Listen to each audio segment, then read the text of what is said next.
ವಸ್ತುನಿಷ್ಠತೆ, ವಿಶ್ವಾಸಾರ್ಹತೆ, ನಿಖರತೆಗಾಗಿ ನೋಡ್ತಾ ಇರಿ ನ್ಯೂಸ್ ಪುತ್ತೂರು, ಜನಮನದ ಪ್ರತಿಧ್ವನಿ. ಶುಭ ಮುಂಜಾನೆ. ನಾನು ಶ್ರೀಮ. ಇಂದಿನ ಮುಖ್ಯಾಂಶಗಳು.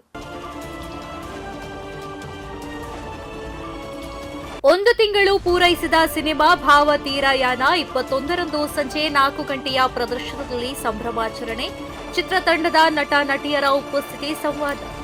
ಫೆಬ್ರವರಿ 21ರಂದು ರಾಜ್ಯಾದ್ಯಂತ ತೆರೆ ಕಂಡು ಪ್ರೇಕ್ಷಕರ ಮನಗೆದ್ದ ಸಿನಿಮಾ ಇದೀಗ 30 ದಿನಗಳ ಯಶಸ್ವಿ ಪ್ರದರ್ಶನದೊಂದಿಗೆ ಮುನ್ನುಗ್ಗುತ್ತಿರುವ ಭಾವತೀರಯಾನ ಚಿತ್ರ ಮಾರ್ಚ್ 21ರಂದು ತಿಂಗಳ ಸಂಭ್ರಮಾಚರಣೆ ನಡೆಸಲಿದೆ.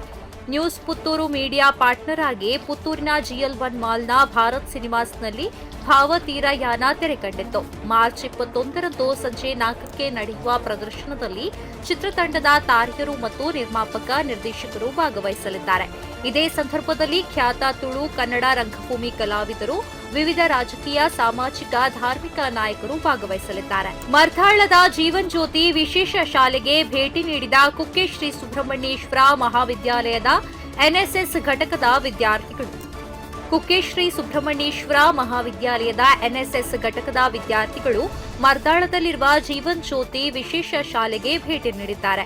ಅಲ್ಲಿಯ ವಿದ್ಯಾರ್ಥಿಗಳಿಗೆ ಮನರಂಜನಾ ಸ್ಪರ್ಧೆಯನ್ನ ನಡೆಸಿ ವಿಜೇತರಾದ ವಿದ್ಯಾರ್ಥಿಗಳಿಗೆ ಬಹುಮಾನವನ್ನ ವಿತರಿಸಲಾಗಿದೆ. ಸಂತ ಫಿಲೋಮಿನಾ ಕಾಲೇಜಿನಲ್ಲಿ ಕಾಲೇಜಿನ ಸ್ವಾಯತ್ತ ಸ್ಥಾನಮಾನದ ಉದ್ಘಾಟನೆ. ಕ್ಯಾಥೋಲಿಕ್ ಶಿಕ್ಷಣ ಮಂಡಳಿಯ ಅಧೀನಕ್ಕೊಳಪಟ್ಟ ಪುತ್ತೂರಿನ ಸಂತ ಫಿಲೋಮಿನಾ ಕಾಲೇಜು ಕರ್ನಾಟಕ ಸರ್ಕಾರದ ಅನುಮೋದನೆಯೊಂದಿಗೆ ಮಂಗಳೂರು ವಿಶ್ವವಿದ್ಯಾಲಯ ಮತ್ತು ಯುಜಿಸಿಯಿಂದ ಮಂಗಳೂರು ವಿಶ್ವವಿದ್ಯಾನಿಲಯದ ಅಧೀನಕ್ಕೊಳಪಟ್ಟ ಸ್ವಾಯತ್ತ ಕಾಲೇಜು ಎಂದು ಘೋಷಿಸಲ್ಪಟ್ಟಿದ್ದು, ಕಾಲೇಜಿಗೆ ದೊರೆತ ಸ್ವಾಯತ್ತ ಸ್ಥಾನಮಾನದ ಉದ್ಘಾಟನಾ ಸಮಾರಂಭ ಮಾರ್ಚ್ 22ರಂದು ಕಾಲೇಜಿನ ಸಭಾಂಗಣದಲ್ಲಿ ನಡೆಯಲಿದೆ ಎಂದು ಮಾಯ್ದೆದೇವೂಸ್ ಚರ್ಚ್ ಪ್ರಧಾನ ಧರ್ಮಗುರು, ಕಾಲೇಜಿನ ಸಂಚಾಲಕ ಫಾದರ್ ಲಾರೆನ್ಸ್ ಮಸ್ಕರಿನಸ್ ತಿಳಿಸಿದ್ದಾರೆ. ಮಂಡ್ಯದವರನ್ನ ಛತ್ರಿಗಳು ಎಂದು ಕರೆದು ಅವಮಾನಿಸಿದ ಡಿಕೆಶಿ, ಉಪಮುಖ್ಯಮಂತ್ರಿ ಹೇಳಿಕೆಗೆ ಮಂಡ್ಯ ಜಿಲ್ಲೆಯಲ್ಲಿ ಭಾರೀ ಜನಾಕ್ರೋಶ.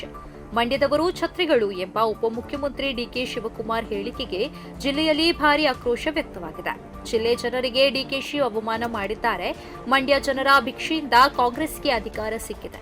7ರಲ್ಲಿ 5 ಕ್ಷೇತ್ರಗಳು ಕಾಂಗ್ರೆಸ್ ಶಾಸಕರು ಆಯ್ಕೆಯಾಗಿದ್ದಾರೆ ಎಂದು ಸಾಮಾಜಿಕ ಜಾಲತಾಣದಲ್ಲಿ ಜನ ಡಿಕೆಶಿ ವಿರುದ್ಧ ತೀವ್ರ ಆಕ್ರೋಶವನ್ನ ವ್ಯಕ್ತಪಡಿಸಿದ್ದಾರೆ. ಪ್ರತಿದಿನದ ಸುದ್ದಿಗಳಿಗಾಗಿ ನೋಡ್ತಾ ಇರಿ ನ್ಯೂಸ್ ಪುತ್ತೂರು, ಜನಮನದ ಪ್ರತಿಧ್ವನಿ. ಧನ್ಯವಾದಗಳು. ವಸ್ತುನಿಷ್ಠತೆ, ವಿಶ್ವಾಸಾರ್ಹತೆ, ನಿಖರತೆಗಾಗಿ ನೋಡ್ತಾ ಇರಿ ನ್ಯೂಸ್ ಪುತ್ತೂರು, ಜನಮನದ ಪ್ರತಿಧ್ವನಿ.